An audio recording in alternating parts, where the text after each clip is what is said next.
ಅಸಹಜ ಲೈಂಗಿಕ ದೌರ್ಜನ್ಯ ಕೇಸ್ನಲ್ಲಿ ಸಿಲುಕಿರುವ ಸೂರಜ್ಗೆ 14 ದಿನ ನ್ಯಾಯಾಂಗ ಬಂಧನ ನೀಡಿ ಆದೇಶಿಸಲಾಗಿದೆ. ನಿನ್ನೆ ಬೆಳಿಗ್ಗೆ ಹಾಸನದಲ್ಲಿ ಸೂರಜ್ ರೇವಣ್ಣ ಬಂಧಿಸಿದ್ದ ಪೊಲೀಸರು ಹಾಸನದಿಂದ ಬೆಂಗಳೂರಿಗೆ ಕರೆತಂದು ವಿಚಾರಣೆ ನಡೆಸಿದರು. ಬಳಿಕ ಕೋರಮಂಗಲದಲ್ಲಿರುವ ನ್ಯಾಯಾಧೀಶರಾದ ಶಿವಕುಮಾರ್ ಅವರ ಎದುರು ಸೂರಜ್ನನ್ನ ಹಾಜರುಪಡಿಸಲಾಯಿತು. ಬಳಿಕ ಸೂರಜ್ಗೆ 14 ದಿನ ನ್ಯಾಯಾಂಗ ಬಂಧನ ವಿಧಿಸಿ ಜಡ್ಜ್ ಶಿವಕುಮಾರ್ ಆದೇಶ ಹೊರಡಿಸಿದರು. ನ್ಯಾಯಾಂಗ ಬಂಧನ ಬೆನ್ನಲ್ಲೇ ಪರಪ್ಪನ ಅಗ್ರಹಾರಕ್ಕೆ ಸೂರಜ್ ರೇವಣ್ಣನನ್ನ ಶಿಫ್ಟ್ ಮಾಡಲಾಯಿತು. ಸೂರಜ್ ರೇವಣ್ಣ ಅಸಹಜ ಲೈಂಗಿಕ ದೌರ್ಜನ್ಯ ಪ್ರಕರಣ ಸಿಐಡಿಗೆ ವರ್ಗಾವಣೆಯಾಗಿದೆ. ಹೊಳೆನರಸೀಪುರ ಗ್ರಾಮಾಂತರ ಠಾಣೆ ಪ್ರಕರಣವನ್ನು ಸಿಐಡಿಗೆ ವರ್ಗಾವಣೆ ಮಾಡಿ ಎಡಿಜಿಪಿ ಹಿತೇಂದ್ರ ಆದೇಶ ನೀಡಿದರು. ಕೂಡಲೇ ಕೇಸ್ ಫೈಲ್ ನೀಡುವಂತೆ ಆದೇಶದಲ್ಲಿ ಸೂಚಿಸಲಾಗಿದೆ. ಸೂರಜ್ ಕೇಸ್ನ ಮುಂದಿನ ತನಿಖೆಯನ್ನು ಸಿಐಡಿ ತಂಡ ನಡೆಸಲಿದೆ. ಸಿಐಡಿ ಸುಪರ್ದಿಯಲ್ಲಿ ಮುಂದಿನ ತನಿಖೆ ನಡೆಯಲಿದೆ.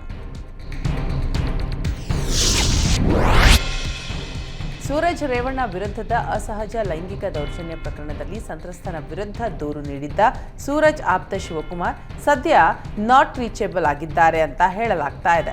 ಸೂರಜ್ ರೇವಣ್ಣ ಜೊತೆಗೆ ಇದ್ದು ಬ್ಲ್ಯಾಕ್ಮೇಲ್ನಲ್ಲಿ ಭಾಗಿಯಾಗಿದ್ದಾರೆ ಅನ್ನೋ ಬಗ್ಗೆ ಶಿವಕುಮಾರ್ ವಿರುದ್ಧವೇ ಸೂರಜ್ ಮತ್ತು ಅವರ ಬೆಂಬಲಿಗರು ಆರೋಪ ಮಾಡಿದ್ರು. ಶಿವಕುಮಾರ್ ಹಾಗೂ ಸಂತ್ರಸ್ತ ಇಬ್ಬರು ಬಿಜೆಪಿ ನಾಯಕರ ಜೊತೆ ಇರೋ ಫೋಟೋ ಸಹ ವೈರಲ್ ಆಗಿತ್ತು. ಹೀಗಾಗಿ ಸೂರಜ್ ಟೀಮ್ನ ಸಂಪರ್ಕದಿಂದ ಶಿವಕುಮಾರ್ ದೂರ ಆಗಿದ್ದಾರೆ ಅನ್ನೋ ಮಾಹಿತಿಗಳು ಈಗ ಕೇಳಿ ಬರ್ತಾ ಇದೆ.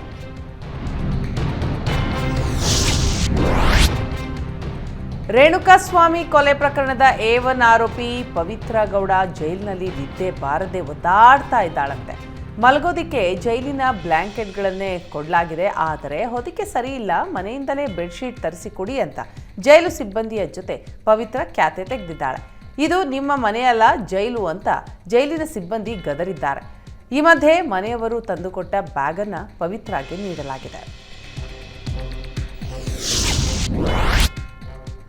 ರೇಣುಕಾಸ್ವಾಮಿ ಕೊಲೆ ಪ್ರಕರಣದಲ್ಲಿ ಪರಪ್ಪನ ಅಗ್ರಹಾರ ಜೈಲು ಸೇರಿದ ದರ್ಶನ್ಗೆ ಭದ್ರತಾ ವಿಭಾಗದ ಪಕ್ಕದ ಕೊಠಡಿಯನ್ನೇ ಕೊಡಲಾಗಿದೆ. ದರ್ಶನ್ ಜೊತೆ ಪ್ರದೋಷ್, ವಿನಯ್ ಹಾಗೂ ಧನ್ರಾಜ್ ಒಂದೇ ಕೊಠಡಿಗೆ ಬಿಟ್ಟಿದ್ದಾರೆ. ಜೈಲಿನ 3ನೇ ಸೆಕ್ಟರ್ ಭಾಗದಲ್ಲಿ ಇರುವ ಭದ್ರತಾ ವಿಭಾಗದ ಸುತ್ತಮುತ್ತ 6 ಕೊಠಡಿಗಳಿವೆ.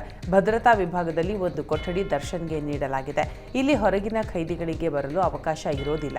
ಭದ್ರತಾ ವಿಭಾಗದ ಸಿಬ್ಬಂದಿ ಹಾಗೂ ಖೈದಿಗಳಿಗೆ ಅಷ್ಟೇ ಅವಕಾಶ ಇರುತ್ತೆ. ದರ್ಶನ್ ಇರುವ ಕೊಠಡಿಯಲ್ಲಿ ಯಾವುದೇ ಟಿವಿ ವ್ಯವಸ್ಥೆ ಇಲ್ಲ. ನ್ಯೂಸ್ ಪೇಪರ್ ಓದೋದಿಕ್ಕೆ ವ್ಯವಸ್ಥೆ ಇರುತ್ತೆ.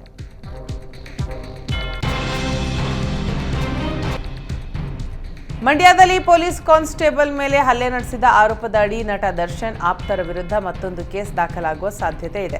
ಮದ್ದೂರು ಎಂಎಲ್ಎ ಉದಯ್ ಗನ್ಮ್ಯಾನ್ ಆಗಿದ್ದ ಕಾನ್ಸ್ಟೇಬಲ್ ನಾಗೇಶ್ ಮೇಲೆ ಏಪ್ರಿಲ್ 22ರಂದು ಹಲ್ಲೆ ನಡೆಸಲಾಗಿತ್ತು. ಎಂಎಲ್ಎ ಮನೆಯ ಬಳಿಯೇ ಲಕ್ಷ್ಮಣ್ ನಾಗರಾಜು ಎಂಬುವರಿಂದ ನಾಗೇಶ್ ಮೇಲೆ ಹಲ್ಲೆ ನಡೆಸಲಾಗಿತ್ತು. ಇದೀಗ ಮೇಲಧಿಕಾರಿಗಳ ಸೂಚನೆಯಂತೆ ಮಂಡ್ಯ ಪೊಲೀಸರು ಪ್ರಕರಣ ದಾಖಲಿಸಿಕೊಳ್ಳುವ ಸಾಧ್ಯತೆ ಇದೆ. ಸರ್ಕಾರಿ ಕರ್ತವ್ಯಕ್ಕೆ ಅಡ್ಡಿ, ನೌಕರನ ಮೇಲೆ ಹಲ್ಲೆ ಸೆಕ್ಷನ್ ಅಡಿ ಕೇಸ್ ದಾಖಲು ಸಾಧ್ಯತೆ ಇದೆ.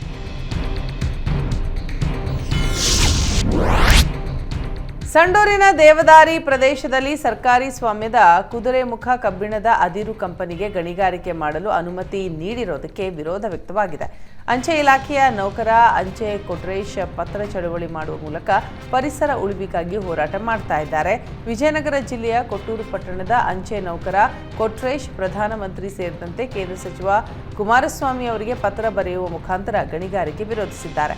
ಬಯಲು ಸೀಮೆಯ ಪಶ್ಚಿಮ ಘಟ್ಟ ಅಂತ ಹೆಸರಾದ ಸಂಡೂರು ಭಾಗದ ಹಸಿರು ನಮ್ಮೆಲ್ಲರ ಉಸಿರಾಗಿದೆ. ಸಂಡೂರು ಅರಣ್ಯ ಪ್ರದೇಶವನ್ನು ಸಂರಕ್ಷಿಸೋದು ಕೇಂದ್ರ ರಾಜ್ಯ ಸರ್ಕಾರ ಸೇರಿದ ಹಾಗೆ ನಮ್ಮೆಲ್ಲರ ಹೊಣೆ. ಇಲ್ಲಿನ ಜನರ ಜೀವನವನ್ನು ನರಕ ಮಾಡಬೇಡಿ ಅಂತ ಪತ್ರದಲ್ಲಿ ಉಲ್ಲೇಖಿಸಿದ್ದಾರೆ.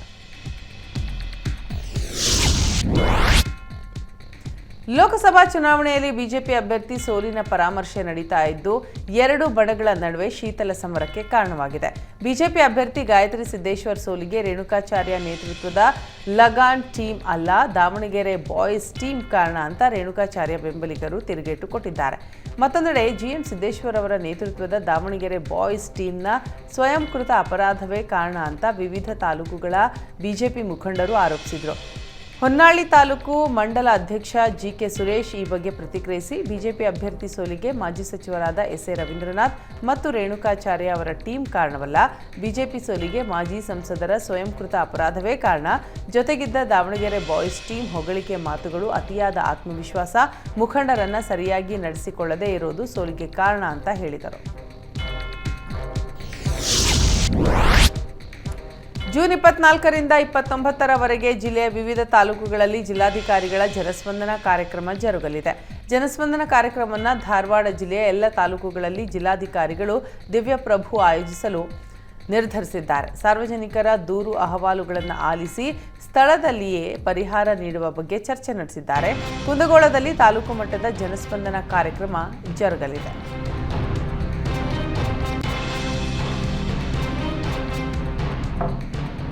ಶಾಸಕ ಯತ್ನಾಳ್ ಹಾಗೂ ಸಚಿವ ಶಿವಾನಂದ ಪಾಟೀಲ್ ನಡುವಿನ ಸಮರ ತಾರಕಕ್ಕೇರಿದೆ. ಸಚಿವ ಶಿವಾನಂದ ಪಾಟೀಲ್ ಅವರ ಹಗರಣ ಇದ್ದು ಆದಷ್ಟು ಬೇಗ ಅಕ್ರಮವನ್ನು ಹೊರತೆಗಿತೇನೆ ಅಂತ ಯತ್ನಾಳ್ ಕಿಡಿಕಾರಿದ್ದಾರೆ. ಸಚಿವ ಶಿವಾನಂದ ಪಾಟೀಲ್ ಅವರ ಹಗರಣ ಸಂಬಂಧ ಸಕ್ಕರೆ ಇಲಾಖೆ ಬಳಿ ದಾಖಲೆ ಕೇಳಿದ್ದೇನೆ, ಆದರೆ ಸಕ್ಕರೆ ಇಲಾಖೆ ಈವರೆಗೆ ದಾಖಲೆಯನ್ನು ಕೊಟ್ಟಿಲ್ಲ. ಹೀಗಾಗಿ ವಿಧಾನಸಭೆಯಲ್ಲಿ ಸಚಿವ ಶಿವಾನಂದ ಪಾಟೀಲ್ ವಿರುದ್ಧ ಹಕ್ಕುಚ್ಯುತಿ ಮಂಡಿಸುವುದಾಗಿ ಯತ್ನಾಳ್ ಹೇಳಿದ್ದಾರೆ. ಅಂದಹಾಗೆ ಕಲಬುರಗಿಯಲ್ಲಿರುವ ಯತ್ನಾಳ್ ಒಡೆತನದ ಸಕ್ಕರೆ ಕಾರ್ಖಾನೆಗೆ ಸರ್ಕಾರ ನೋಟಿಸ್ ನೀಡಿ ಕೆಲ ಕಾಲ ಕಾರ್ಖಾನೆಯನ್ನು ಬಂದ್ ಮಾಡಿತ್ತು. ಇದೇ ಜಿದ್ದಿಗೆ ಶಿವಾನಂದ ಪಾಟೀಲ್ ಹಗರಣ ಹೊರತೆಗೆಯಲು ಯತ್ನಾಳ್ ಮುಂದಾಗಿದ್ದಾರೆ ಅಂತ ಹೇಳಲಾಗಿದೆ.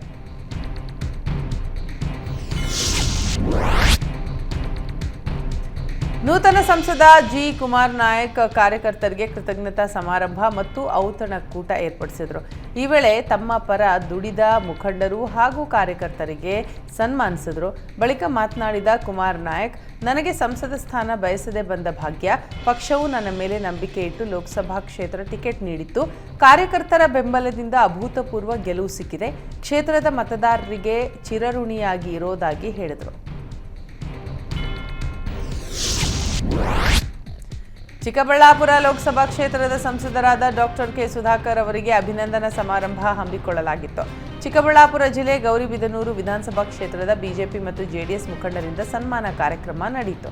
ಈ ವೇಳೆ ಸಂಸದ ಸುಧಾಕರ್ ಮಾತನಾಡಿ, ಚಿಕ್ಕಬಳ್ಳಾಪುರ ಕ್ಷೇತ್ರದ ಎಲ್ಲ ಜನರಿಗೂ ಧನ್ಯವಾದ ತಿಳಿಸಿದರು. ಸತತ 3ನೇ ಬಾರಿ ಮೋದಿ ಅವರು ಪ್ರಧಾನಿಯಾಗಿದ್ದಾರೆ. ಮೋದಿ ದೇಶದ ಮೇಲಿಟ್ಟಿರುವ ಕಾಳಜಿ, ಬದ್ಧತೆ ಜನರಿಗೆ ಗೊತ್ತಿದೆ. ಹಾಗೆ ಯಾರೂ ಕೂಡ ಹೀಗೆ ಸತತ 3 ಬಾರಿ ಪ್ರಧಾನಿಯಾಗಿದ್ದು ನಾನು ನೋಡೇ ಇಲ್ಲ ಅಂತ ಹೇಳಿದರು. ಜೂನ್ 25ರಂದು ತುರ್ತು ಪರಿಸ್ಥಿತಿ, ಸಂವಿಧಾನ ಅಪಚಾರ ಹಾಗೂ ಸಂವಾದ ಕಾರ್ಯಕ್ರಮ ಆಯೋಜಿಸಲಾಗಿದೆ. ಈ ಬಗ್ಗೆ ವಿಧಾನಸಭೆಯ ವಿರೋಧ ಪಕ್ಷದ ಉಪನಾಯಕ ಅರವಿಂದ ಬೆಲ್ಲದ ತಿಳಿಸಿದರು. ಧಾರವಾಡ ನಗರದಲ್ಲಿ ಸುದ್ದಿಗಾರರೊಂದಿಗೆ ಮಾತನಾಡಿ, ಧಾರವಾಡ ಸೃಜನಕ್ ರಂಗಮಂದಿರದಲ್ಲಿ ಈ ಕಾರ್ಯಕ್ರಮ ನಡೆಯಲಿದೆ. ಕಾರ್ಯಕ್ರಮದಲ್ಲಿ ವಿಶ್ರಾಂತ ಪ್ರಾಧ್ಯಾಪಕ ಡಾಕ್ಟರ್ ಧನವಂತ ಹಾವಜೋಳ, ವಿಧಾನ ಪರಿಷತ್ನ ವಿರೋಧ ಪಕ್ಷದ ಮುಖ್ಯ ಸಚೇತಕ ಎನ್ ರವಿಕುಮಾರ್, ಮಾಜಿ ಸಚಿವ ಸಿಎನ್ ಅಶ್ವತ್ಥನಾರಾಯಣ, ಮಾಜಿ ವಿಧಾನ ಪರಿಷತ್ ಸದಸ್ಯ ಡಿಎಸ್ ವೀರಯ್ಯ ಸೇರಿದಂತೆ ಹಲವರು ಭಾಗವಹಿಸುತ್ತಿದ್ದಾರೆ ಅಂತ ತಿಳಿಸಿದರು. ಬಿಜೆಪಿ ಪಕ್ಷದ ಕಾರ್ಯಕರ್ತರು ಹಂಪಿಯ ಸಾಲು ಮಂಟಪಗಳು, ತೇರು ಬೀದಿಗಳನ್ನು ಸ್ವಚ್ಛ ಮಾಡಿದರು. ಈ ಮೂಲಕ ಪ್ರವಾಸಿ ಹಾಗೂ ಐತಿಹಾಸಿಕ ತಾಣಗಳಲ್ಲಿ ಸ್ವಚ್ಛತೆ ಕಾಪಾಡಬೇಕು ಎಂಬ ಸಂದೇಶ ಸಾರಿದರು. ಬಿಜೆಪಿಯ ಹಿರಿಯ ನಾಯಕ ಶ್ಯಾಮ್ ಪ್ರಸಾದ್ ಮುಖರ್ಜಿ ಅವರ ಸ್ಮರಣಾರ್ಥ ಸ್ವಚ್ಛತಾ ಕಾರ್ಯಕ್ರಮವನ್ನು ಆಯೋಜನೆ ಮಾಡಲಾಗಿತ್ತು. ಬಿಜೆಪಿ ಕಾರ್ಯಕರ್ತರಿಗೆ ಗ್ರಾಮ ಪಂಚಾಯಿತಿ ಮತ್ತು ಪುರಾತತ್ವ ಇಲಾಖೆಯ ಸಿಬ್ಬಂದಿ ಸಾಥ್ ನೀಡಿದರು.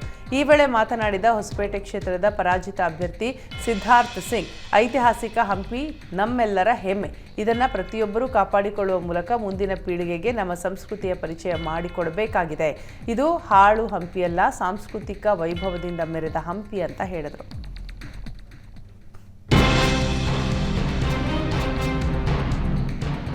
ಶಿವಮೊಗ್ಗ ಜಿಲ್ಲಾ ಸಹಕಾರ ಕೇಂದ್ರ ಬ್ಯಾಂಕ್ ಆಡಳಿತ ಮಂಡಳಿಯ ಚುನಾವಣೆಗೆ ಅಖಾಡ ಸಿದ್ಧವಾಗಿದೆ. ಉಮೇದುವಾರಿಕೆ ಸಲ್ಲಿಸಿದ್ದ 35 ಅಭ್ಯರ್ಥಿಗಳ ಪೈಕಿ 7 ಮಂದಿ ನಾಮಪತ್ರ ವಾಪಸ್ ಪಡೆದಿದ್ದಾರೆ. ಇದರೊಂದಿಗೆ 28 ಅಭ್ಯರ್ಥಿಗಳು ಕಣದಲ್ಲಿ ಉಳಿದಂತಾಗಿದೆ. 3 ಕ್ಷೇತ್ರಗಳನ್ನು ಬಿಟ್ಟು ಉಳಿದ ಕಡೆಗಳಲ್ಲಿ ನೇರ ಹಣಾಹಣಿ ಏರ್ಪಟ್ಟಿದೆ. ಹೊಸನಗರ ಕ್ಷೇತ್ರದಲ್ಲಿ ಎಂಎಂ ಪರಮೇಶ್ ಅವಿರೋಧವಾಗಿ ಆಯ್ಕೆಯಾಗಿದ್ದಾರೆ.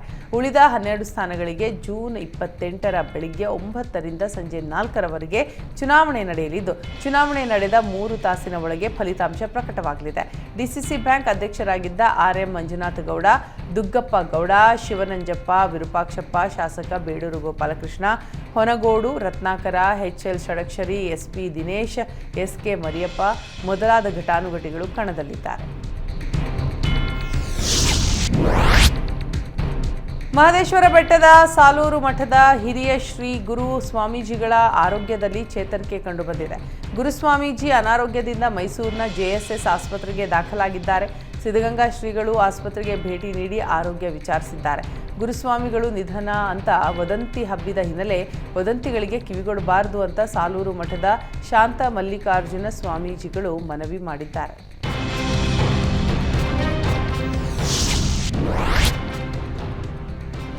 ಪ್ರವಾಹಕ್ಕೆ ತುತ್ತಾಗಿ ಜೀವಕ್ಕೆ ಅಪಾಯ ಎದುರಿಸ್ತಾ ಇರುವ ವ್ಯಕ್ತಿಯನ್ನ ಹಾಗೂ ಜಾನುವಾರುಗಳನ್ನು ರಕ್ಷಿಸುವ ಬಗ್ಗೆ ಜಮಖಂಡಿಯಲ್ಲಿ ಅಣಕು ಪ್ರದರ್ಶನ ಮಾಡಲಾಯಿತು. ಜನರಲ್ಲಿ ಮತ್ತು ವಿದ್ಯಾರ್ಥಿಗಳಲ್ಲಿ ಜಾಗೃತಿ ಮೂಡಿಸುವ ಕೆಲಸವನ್ನ ಅಧಿಕಾರಿಗಳು ಮಾಡಿದ್ರು. ಮಳೆಗಾಲದಲ್ಲಿ ಕೃಷ್ಣಾ, ಘಟಪ್ರಭಾ ಮತ್ತು ಮಲಪ್ರಭಾ ನದಿ ತೀರದಲ್ಲಿ ಪ್ರವಾಹ ಉಂಟಾದಾಗ ಜನರು ಸಮಸ್ಯೆ ಅನುಭವಿಸಬೇಕಾಗತ್ತೆ. ಹೀಗಾಗಿ ಬಾಗಲಕೋಟೆ ಜಿಲ್ಲೆಯ ಜಮಖಂಡಿ ತಾಲೂಕಿನ ಕಂಕನವಾಡಿ ಗ್ರಾಮದಲ್ಲಿ ಪ್ರವಾಹ ಪರಿಸ್ಥಿತಿಯನ್ನು ಎದುರಿಸುವ ಕುರಿತು ತಿಳಿಸಿಕೊಡಲಾಯಿತು. ನದಿಯಲ್ಲಿ ಬಿದ್ದವರನ್ನ ಹೇಗೆ ಕಾಪಾಡಲಾಗತ್ತೆ ಅನ್ನೋದರ ಕುರಿತು ಅಣಕು ಪ್ರದರ್ಶನ ನಡೆಸಿದ್ರು. ಮಳೆಗಾಲದ ಹಿನ್ನೆಲೆ ಚಿಕ್ಕಮಗಳೂರಿಗೆ ಪ್ರವಾಸಿಗರ ದಂಡು ಹರಿದು ಬಂದಿದೆ. ಹೀಗಾಗಿ ಕೊಟ್ಟಿಗೆಹಾರದಲ್ಲಿ ಟ್ರಾಫಿಕ್ ಜಾಮ್ ಉಂಟಾಗಿದೆ. ಮೂಡಿಗೆರೆ, ಚಿಕ್ಕಮಗಳೂರು ಹಾಗೂ ಮಂಗಳೂರಿನಿಂದ ಆಗಮಿಸಿದ್ದ ಪ್ರವಾಸಿಗರು ವಾಪಸ್ ಆಗ್ತಾ ಇರೋ ಹಿನ್ನೆಲೆ ಕೊಟ್ಟಿಗೆಹಾರದಲ್ಲಿ ಟ್ರಾಫಿಕ್ ಜಾಮ್ ಉಂಟಾಗಿದ್ದು ಪ್ರಯಾಣಿಕರು ಪರದಾಡುವಂತಾಗಿದೆ.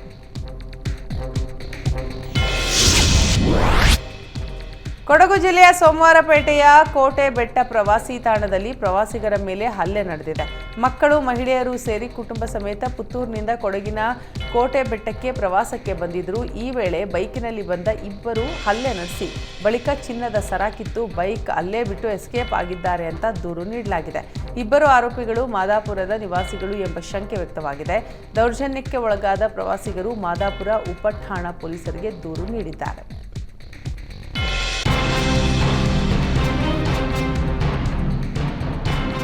ಶಿವಮೊಗ್ಗದ ತೀರ್ಥಹಳ್ಳಿ ತಾಲೂಕಿನ ಯಡೂರು ಸಮೀಪದ ಅಬ್ಬೆ ಫಾಲ್ಸ್ನಲ್ಲಿ ಈಜಲು ಹೋದ ಪ್ರವಾಸಿಗ ನೀರು ಪಾಲಾಗಿದ್ದಾನೆ. ಬಳ್ಳಾರಿ ಮೂಲದ ವಿನೋದ್ ಕುಮಾರ್ ಬೆಂಗಳೂರಿನಲ್ಲಿ ಸಾಫ್ಟ್ವೇರ್ ಎಂಜಿನಿಯರ್ ಆಗಿ ಕೆಲಸ ಮಾಡ್ತಾ ಇದ್ದ. 12 ಜನ ಸ್ನೇಹಿತರು ಪ್ರವಾಸಕ್ಕೆ ಅಬ್ಬೆ ಫಾಲ್ಸ್ಗೆ ಬಂದಿದ್ದರು. ಈ ವೇಳೆ ಈಜಲು ತೆರಳಿದ್ದ ವಿನೋದ್ ಕುಮಾರ್ ನೀರು ಪಾಲಾಗಿದ್ದಾನೆ. ನಗರ ಪೊಲೀಸ್ ಠಾಣಾ ವ್ಯಾಪ್ತಿಯಲ್ಲಿ ಈ ಸಂಬಂಧ ಪ್ರಕರಣ ದಾಖಲಾಗಿದೆ. ಕರಡಿ ದಾಳಿಗೆ ಅಪಾರ ಪ್ರಮಾಣದ ಕಲ್ಲಂಗಡಿ ಬೆಳೆ ಹಾನಿಯಾಗಿರುವ ಪ್ರಕರಣ ಕೊಪ್ಪಳದಲ್ಲಿ ನಡೆದಿದೆ. ಇರಕಲಕಡ ಹೋಬಳಿಯ ಹಿರೇಸುಳಿಕೆರೆ ತಾಂಡಾದಲ್ಲಿ ಈ ಪ್ರಕರಣ ನಡೆದಿದೆ. ಶೇಖರಪ್ಪ ನಾಯಕ್ ತಮ್ಮ 3 ಎಕರೆ ಪ್ರದೇಶದಲ್ಲಿ ಲಕ್ಷಾಂತರ ರೂಪಾಯಿ ಸಾಲ ಮಾಡಿ ಕಲ್ಲಂಗಡಿ ಬೆಳೆದಿದ್ದರು. ಉತ್ತಮ ಫಸಲು ಬಂದಿತ್ತು. ಆದರೆ ಏಕಾಏಕಿ ಕರಡಿಗಳು ಜಮೀನಿಗೆ ನುಗ್ಗಿ ಕಲ್ಲಂಗಡಿ ಹಣ್ಣುಗಳನ್ನು ತಿಂದು ಸಂಪೂರ್ಣವಾಗಿ ನಾಶ ಮಾಡಿವೆ. ಇದರಿಂದಾಗಿ ರೈತ ಶೇಖಪ್ಪ ನಾಯಕ್ಗೆ ಲಕ್ಷಾಂತರ ರೂಪಾಯಿ ಹಾನಿಯಾಗಿದ್ದು ಅರಣ್ಯ ಇಲಾಖೆ ಸೂಕ್ತ ಪರಿಹಾರ ಕೊಡಬೇಕು ಅಂತ ಆಗ್ರಹಿಸಿದ್ದಾರೆ. ಜೊತೆಗೆ ಇರಕಲಗಡ ಭಾಗದಲ್ಲಿ ಕರಡಿಗಳ ಹಾವಳಿ ವಿಪರೀತವಾಗಿದ್ದು ಕೂಡಲೇ ಅರಣ್ಯ ಇಲಾಖೆ ಇವುಗಳ ಉಪಟಳ ತಪ್ಪಿಸಬೇಕು ಅಂತ ಸ್ಥಳೀಯ ರೈತರು ಒತ್ತಾಯಿಸಿದ್ದಾರೆ.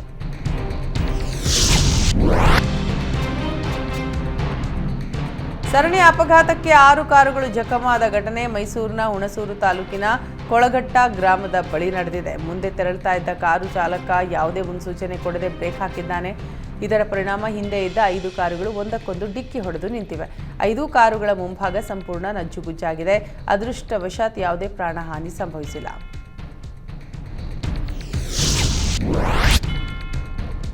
ಕೊಡಗಿನಲ್ಲಿ ಕಾರುಗಳ ನಡುವೆ ಡಿಕ್ಕಿ ಸಂಭವಿಸಿ ಕಾರು ಚಾಲಕನೋರ್ವ ಗಂಭೀರವಾಗಿ ಗಾಯಗೊಂಡಿದ್ದಾರೆ.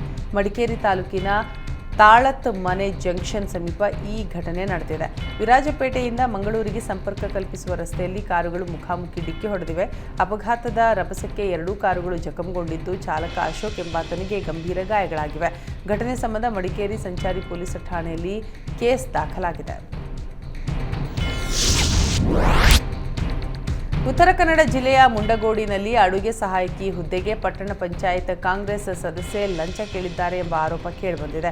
ಮುಂಡಗೋಡಿನ ಪಟ್ಟಣ ಪಂಚಾಯತ್ ಸದಸ್ಯೆ ಬಿಬಿ ಜಾನ್ ಮಲ್ಲನವರ್ ಮಾರಿಕಾಂಬಾ ನಗರದ ಸರ್ಕಾರಿ ಶಾಲೆಯ ಅಡುಗೆ ಸಹಾಯಕಿ ಹುದ್ದೆ ನೇಮಕಕ್ಕೆ 50,000 ರೂಪಾಯಿ ಲಂಚದ ಬೇಡಿಕೆ ಇಟ್ಟ ಆರೋಪ ಕೇಳಿಬಂದಿದೆ.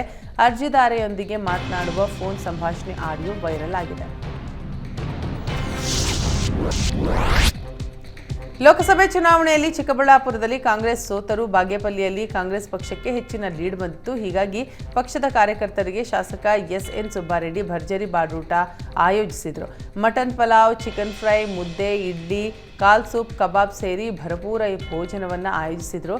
ಕಾರ್ಯಕ್ರಮದಲ್ಲಿ ಕಾಂಗ್ರೆಸ್ ಪರಾಜಿತ ಅಭ್ಯರ್ಥಿ ರಕ್ಷಾರಾಮಯ್ಯ, ಸಚಿವ ಎಂಸಿ ಸುಧಾಕರ್, ಮಾಜಿ ಸಚಿವ ಎನ್ಎಚ್ ಶಿವಶಂಕರ್ ರೆಡ್ಡಿ ಈ ಸಂದರ್ಭದಲ್ಲಿ ಭಾಗಿಯಾಗಿದ್ದರು.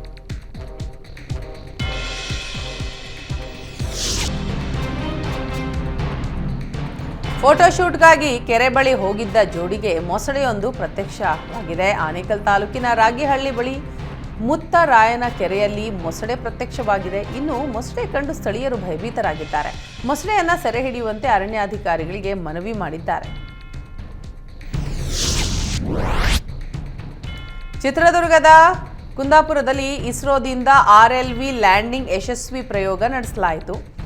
ಮರುಬಳಕೆ ಮಾಡಬಹುದಾದ RLV ಯಶಸ್ವಿ ಪ್ರಯೋಗವನ್ನು ಕುಂದಾಪುರದ ATRನಲ್ಲಿ ನಡೆಸಲಾಗಿದೆ. ಈ ವಿಚಾರ ಕುರಿತು ಇಸ್ರೋ ಸಂಸ್ಥೆ ತನ್ನ ಟ್ವಿಟರ್ನಲ್ಲಿ ಮಾಹಿತಿಯನ್ನು ಹಂಚಿಕೊಂಡಿದೆ. ಮನೆ ಮಂದಿಗೆ ಥಳಿಸಿ ಮನೆಯಲ್ಲಿದ್ದ ಚಿನ್ನಾಭರಣ ಕದ್ದೊಯ್ದಿರುವ ಘಟನೆ ಚಿತ್ರದುರ್ಗ ಜಿಲ್ಲೆ ಚಳ್ಳಕೆರೆ ಪಟ್ಟಣದಲ್ಲಿ ನಡೆದಿದೆ. ನಿವೃತ್ತ ಶಿಕ್ಷಕ ಈರಣ್ಣನವರ ಮನೆಗೆ ನುಗ್ಗಿದ ದರೋಡೆಕೋರರು ಎಲ್ಲರ ಮೇಲೂ ಕೂಡ ಹಲ್ಲೆ ನಡೆಸಿದ್ದಾರೆ. ಜೊತೆಗೆ ಮನೆಯಲ್ಲಿದ್ದ 3 ಲಕ್ಷ ಹಣ ಚಿನ್ನಾಭರಣವನ್ನು ಕದ್ದೊಯ್ದಿದ್ದಾರೆ. ಘಟನಾ ಸ್ಥಳಕ್ಕೆ SP ಧರ್ಮೇಂದರ್ ಕುಮಾರ್ ಮೀನಾ ಭೇಟಿ ನೀಡಿ ಪರಿಶೀಲನೆ ನಡೆಸಿದ್ದಾರೆ. ಘಟನೆ ಕುರಿತು ಚಳ್ಳಕೆರೆ ಪೊಲೀಸ್ ಠಾಣೆಯಲ್ಲಿ ಪ್ರಕರಣ ದಾಖಲಾಗಿದ್ದು ದರೋಡೆಕೋರರಿಗಾಗಿ ಪೊಲೀಸರು ಬಲೆ ಬೀಸಿದ್ದಾರೆ. ಹಾವೇರಿ ಪೊಲೀಸರು ಕಳೆದು ಹೋದ ಮೊಬೈಲ್ಗಳನ್ನು ಪತ್ತೆ ಹಚ್ಚಿ ಮಾಲೀಕರಿಗೆ ಹಿಂತಿರುಗಿಸಿದ್ದಾರೆ. CFIR ಪೋರ್ಟಲ್ ಮೂಲಕ ದಾಖಲಾದ ಮೊಬೈಲ್ ಕಳ್ಳತನ ಪ್ರಕರಣಗಳನ್ನು ಇತ್ಯರ್ಥಪಡಿಸಿದ್ದಾರೆ. 15 ದಿನಗಳ ಅಂತರದಲ್ಲಿ ಸುಮಾರು 245 ಕಳ್ಳತನವಾದ ಮೊಬೈಲ್ ವಶಪಡಿಸಿಕೊಂಡು ಮಾಲೀಕರಿಗೆ ಕೊಡಲಾಗಿದೆ. ಹಾವೇರಿ ಪೊಲೀಸ್ ವರಿಷ್ಠಾಧಿಕಾರಿ ಕಚೇರಿಯಲ್ಲಿ ಮೊಬೈಲ್ಗಳನ್ನು ಮಾಲೀಕರಿಗೆ ಹಿಂತಿರುಗಿಸಲಾಯಿತು. ಪೊಲೀಸರ ಕಾರ್ಯಕ್ಕೆ ಸಾರ್ವಜನಿಕರು ಮೆಚ್ಚುಗೆ ವ್ಯಕ್ತಪಡಿಸಿದರು.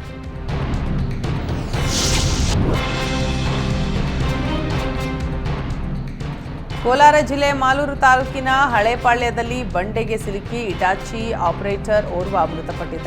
ಈ ಪ್ರಕರಣ ಸಂಬಂಧ ಬಂಡೆ ಮಾಲೀಕ ಮಂಜುನಾಥ್ ಗೌಡನನ್ನ ಪೊಲೀಸರು ಬಂಧಿಸಿದ್ದಾರೆ.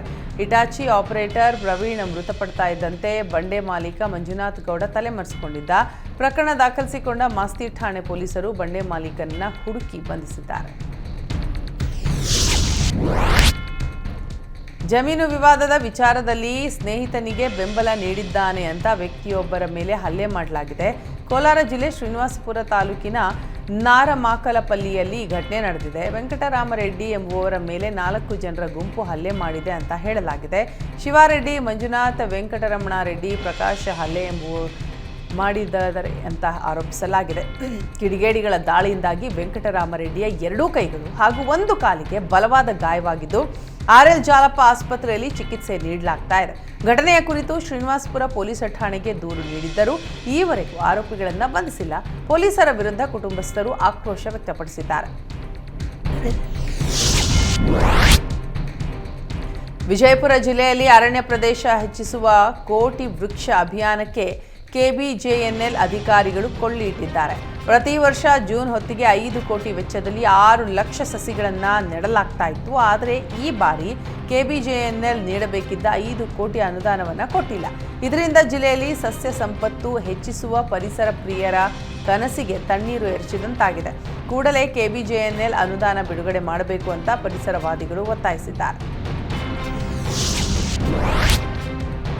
ಯಾದಗಿರಿಯಲ್ಲಿ ಜೆಸ್ಕಾಂ ನಿರ್ಲಕ್ಷ್ಯದಿಂದ ರೈತರು ಪರದಾಡುವಂತಾಗಿದೆ.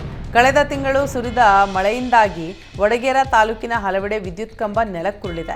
ರೈತರ ಜಮೀನಿನಲ್ಲಿ ಅಪಾಯಕಾರಿ ಹೈಟೆನ್ಷನ್ ವಿದ್ಯುತ್ ವೈರ್ಗಳು ತುಂಡಾಗಿ ಬಿದ್ದಿವೆ. ಇಷ್ಟಾದರೂ ವಿದ್ಯುತ್ ಕಂಬಗಳನ್ನು ಜೆಸ್ಕಾಂ ಸಿಬ್ಬಂದಿ ತೆರವು ಮಾಡಿಲ್ಲ. ಇದರಿಂದ ರೈತರು ಜಮೀನಿನಲ್ಲಿ ಕೆಲಸ ಮಾಡೋದಕ್ಕೆ ಆಗದ ಸ್ಥಿತಿ ಉಂಟಾಗಿದೆ. ಈ ಬಗ್ಗೆ ಜೆಸ್ಕಾಂ ಅಧಿಕಾರಿಗಳಿಗೆ ಸಾಕಷ್ಟು ಮನವಿ ಮಾಡಿದ್ರೂ ಅಧಿಕಾರಿಗಳು ಎಚ್ಚೆತ್ತುಕೊಂಡಿಲ್ಲ. ಕೂಡಲೇ ಅಧಿಕಾರಿಗಳು ಜಮೀನಿನಲ್ಲಿ ಬಿದ್ದಿರುವ TC ತೆರವು ಮಾಡಬೇಕು ಅಂತ ರೈತರು ಒತ್ತಾಯಿಸಿದ್ದಾರೆ. NR ಕಾಲೋನಿಯ BM ಶ್ರೀ ಪ್ರತಿಷ್ಠಾನದಲ್ಲಿ ಡಾಕ್ಟರ್ KB ಪವಾರ್ ಅವರ ಕೊಳ್ಳ ಹಾಗೂ ಬಂಜಾರ ಮತ್ತು ಜಿಪ್ಸಿ ಕೃತಿಗಳ ಲೋಕಾರ್ಪಣೆ ಕಾರ್ಯಕ್ರಮ ನಡೆಯಿತು. ಬಂಜಾರ ಸಂಸ್ಕೃತಿ ಹಾಗೂ ಭಾಷಾ ಅಕಾಡೆಮಿ, ಕರ್ನಾಟಕ ಸರ್ಕಾರ ಹಾಗೂ ಕಣ್ವ ಪ್ರಕಾಶನ ಮತ್ತು ಸನ್ಮತಿ ಸಾಹಿತ್ಯ ಪೀಠದ ಸಹಯೋಗದಲ್ಲಿ ಕಾರ್ಯಕ್ರಮ ಜರುಗಿತು. ಕಾರ್ಯಕ್ರಮದಲ್ಲಿ ಕೃತಿಗಳನ್ನು ನಾಡೋಜ ಡಾಕ್ಟರ್ ಬರಗೂರು ರಾಮಚಂದ್ರಪ್ಪ ಲೋಕಾರ್ಪಣೆ ಮಾಡಿದರು. ಸಮಾರಂಭದ ಅಧ್ಯಕ್ಷತೆಯನ್ನು ಬಂಜಾರ ಸಂಸ್ಕೃತಿ ಮತ್ತು ಭಾಷಾ ಅಕಾಡೆಮಿಯ ಅಧ್ಯಕ್ಷ ಡಾಕ್ಟರ್ AR ಗೋವಿಂದ ಸ್ವಾಮಿ ವಹಿಸಿದ್ದರು. ಕೃತಿಗಳ ಕುರಿತು ಲೇಖಕರಾದ RG ಹಳ್ಳಿ ನಾಗರಾಜ್ ಹಾಗೂ ಪ್ರೊಫೆಸರ್ ಧರಣೇಂದ್ರ ಕುರಕುರಿ ಮಾತನಾಡಿದರು. ಸಮಾರಂಭದಲ್ಲಿ ಲೇಖಕ ಡಾಕ್ಟರ್ KB ಪವಾರ್ ಸೇರಿದಂತೆ ಸಾಹಿತ್ಯಾಸಕ್ತರು ಉಪಸ್ಥಿತರಿದ್ದರು.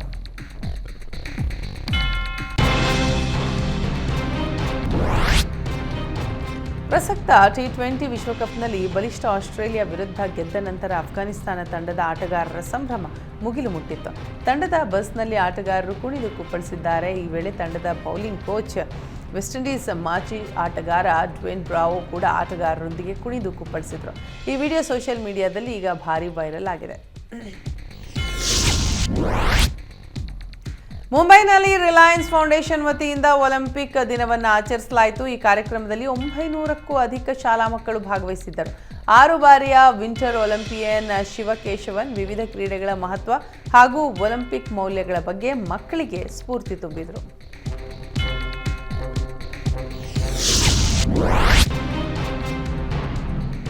ಭಾರತದ ಗಡಿಯೊಳಗೆ ನುಸುಳಲು ಯತ್ನಿಸ್ತಾ ಇದ್ದ ಉಗ್ರನೊಬ್ಬನನ್ನ ಸೇನಾಪಡೆ ಹೊಡೆದು ಉರುಳಿಸಿದೆ. ಜಮ್ಮು ಕಾಶ್ಮೀರದ ಉರಿ ಸೆಕ್ಟರ್ನಲ್ಲಿ ಕಾರ್ಯಾಚರಣೆ ನಡೆಸಿ ಉಗ್ರನನ್ನ ಹತ್ಯೆ ಮಾಡಲಾಗಿದೆ. ಬಜರಂಗ್ ಹೆಸರಿನಲ್ಲಿ ಈ ಆಪರೇಷನ್ ನಡೆಸಲಾಗಿದೆ.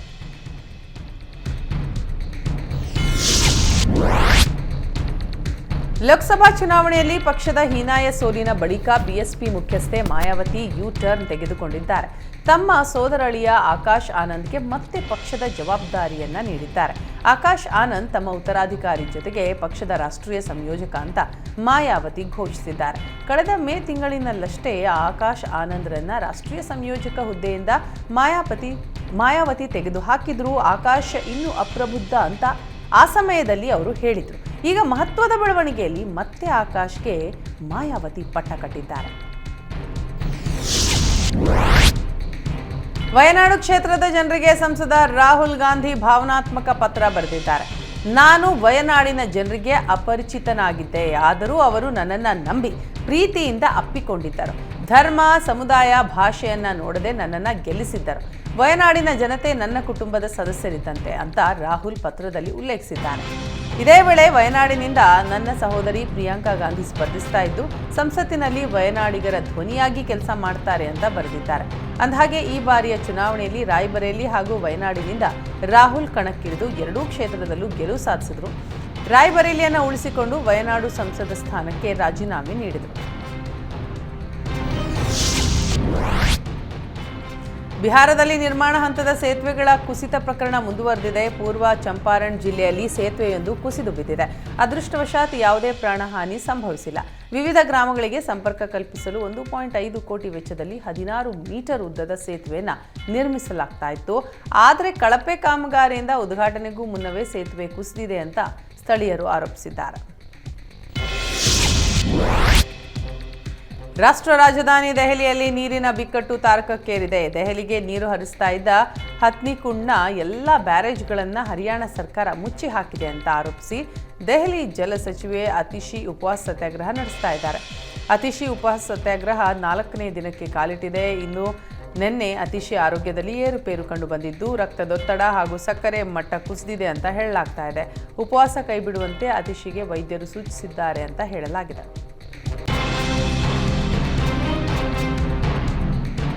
ಶ್ರೀಲಂಕಾ ವ್ಯಾಪ್ತಿಯ ಸಮುದ್ರದಲ್ಲಿ ಅಕ್ರಮ ಮೀನುಗಾರಿಕೆ ಮಾಡ್ತಾ ಇದ್ದ ಆರೋಪದಡಿ 22 ಭಾರತೀಯ ಮೀನುಗಾರರನ್ನ ಶ್ರೀಲಂಕಾ ನೌಕಾಪಡೆ ಬಂಧಿಸಿದೆ.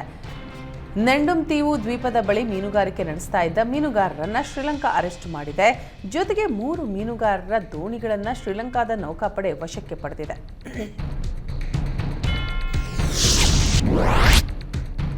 ವಿಶ್ವದ ನಂಬರ್ 1 ಶ್ರೀಮಂತ ಉದ್ಯಮಿ ಎಲಾನ್ ಮಸ್ಕ್ 12ನೇ ಮಗುವಿಗೆ ತಂದೆಯಾಗಿದ್ದಾರೆ. Elon Musk 3 ಮದುವೆಯಾಗಿದ್ದಾರೆ. 3ನೇ ಹೆಂಡತಿಯಾದ ಶಿವೋನ್ ಜಿಲಿಸ್ ಈಗ ಮಗುವಿಗೆ ಜನ್ಮ ನೀಡಿದ್ದಾರೆ. ಮಸ್ಕ್ ತಮ್ಮ ಮೊದಲ ಪತ್ನಿ ಕೆನಡಾದ ಲೇಖಕಿ ಜಸ್ಟಿನ್ ವಿಲ್ಸನ್ ಜೊತೆಗೆ 6 ಮಕ್ಕಳನ್ನು ಹೊಂದಿದ್ದಾರೆ. 2ನೇ ಪತ್ನಿ ಗ್ರೀಮ್ಸ್ ಜೊತೆ 3 ಮಕ್ಕಳನ್ನು ಹೊಂದಿದ್ದಾರೆ. ಈಗ 3ನೇ ಸಂಗಾತಿ ಶಿವೋನ್ ಜಿಲಿಸ್ 3ನೇ ಮಗುವಿಗೆ ಜನ್ಮ ನೀಡಿದ್ದಾರೆ.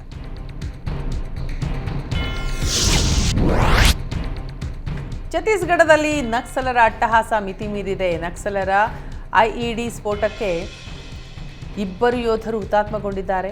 ಸುಕ್ಮಾ ಜಿಲ್ಲೆಯ ಜಾಗರಗುಂದ ಬಳಿ ಈ ಘಟನೆ ನಡೆದಿದೆ. ಕೇರಳದ ಮೂಲದ ಸೇನಾ ಟ್ರಕ್ ಚಾಲಕ ವಿಷ್ಣು ಹಾಗೂ ಉತ್ತರ ಪ್ರದೇಶ ಮೂಲದ ಸಿಆರ್ಪಿಎಫ್ ಪೇದೆ ಶೈಲೇಂದ್ರ ವೀರ ಮರಣ ಹೊಂದಿದ್ದಾರೆ.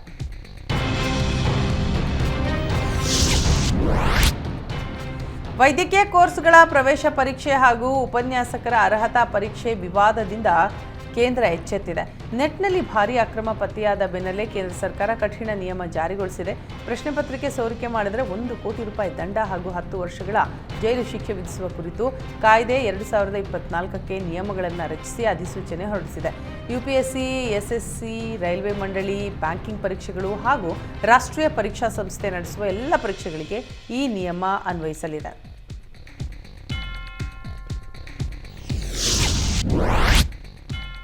ವೈದ್ಯಕೀಯ ಪ್ರವೇಶ ಪರೀಕ್ಷೆಯಲ್ಲಿ ಸಾಕಷ್ಟು ಹಣಕಾಸು ಅಕ್ರಮ ನಡೆದಿದೆ. ಹೀಗಾಗಿ ಪ್ರಕರಣ ಬಯಲು ಮಾಡುವಂತೆ ಸಿಬಿಐಗೆ ಕೇಂದ್ರ ತನಿಖೆ ಹೊಣೆ ವಹಿಸಿದೆ. ಪ್ರಕರಣದ ತನಿಖೆಗಾಗಿ ಸಿಬಿಐ ವಿಶೇಷ ತಂಡ ರಚನೆಯಾಗಿದ್ದು ಮಹಾರಾಷ್ಟ್ರ, ಬಿಹಾರ ಸೇರಿದಂತೆ ಹಲವೆಡೆ ದಾಳಿ ಮಾಡಲಾಗಿದೆ. ಜೊತೆಗೆ ಇಲ್ಲಿಯವರೆಗೂ 13 ಜನರ ಬಂಧನ ಮಾಡಿದ್ದು ಮತ್ತಷ್ಟು ತನಿಖೆ ಮುಂದುವರೆದಿದೆ.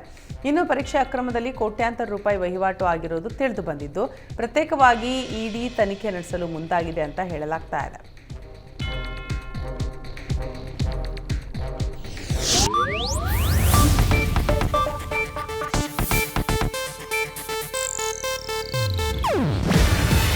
ಇದು ಏಷ್ಯಾನೆಟ್ ನ್ಯೂಸ್ ನೆಟ್ವರ್ಕ್ ಪ್ರಸ್ತುತಿ. ನೀವು ನೋಡ್ತಿದ್ದೀರಾ ಏಷ್ಯಾನೆಟ್ ಸುವರ್ಣ ನ್ಯೂಸ್.